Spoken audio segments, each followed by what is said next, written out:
Arestado ang isang lalaking nagpakalat ng pribadong video nila ng dati niyang karelasyon. Ang suspect natuklasang maiba pang nabiktima ng kanyang modus. Balitang hatid ni John Consulta. Exclusive.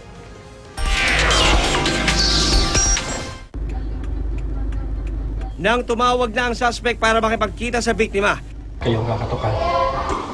pumasok na ang mga tauhan ng NBI Cybercrime Division sa loob ng isang motel sa Guadalupe sa Makati.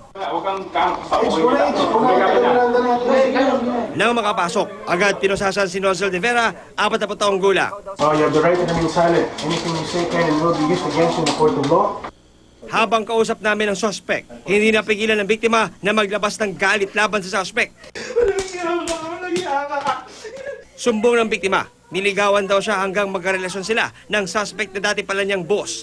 Pero nang matuklasan niya na may asawa pala, agad daw siya nakipaghiwalay at nagtrabaho na lang abroad.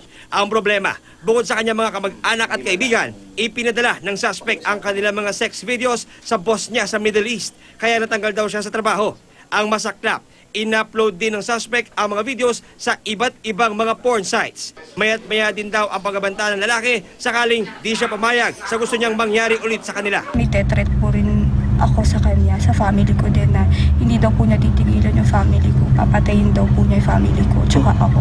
Ang gaano kasakit yung ginagawa niya sa iyo? Masakit po, kinakaya ko na lang din po kasi may family po ako. Lumalabas sa inisyal na investigasyon ng NBI na may iba pa mga nabiktima ang suspect sa ganitong modus. Tinignan namin yung records niya, may mga cases na siya for violence against women before. So masasabi natin na hindi lang ito ang kauna-unang pagkakataon na ginawa niya sa isang kababaihan. Git ng suspect, may relasyon sila ng biktima at nasaktan daw siya ng iniwan ng babae. Sa Facebook o YouTube, in-upload mo. Sa YouTube, pero delete din agad after. Wala pang 1 hour yun. Pinadala mo intentionally sa mga kamag-anak at boss hindi. niya? Kamag-anak niya, just to spook her. Sabihin na natin acts of revenge. Mahaharap ang suspect sa kasong paglabag sa Cybercrime Prevention Act at RA 7610 o Violence Against Women. John Consulta, GMA News.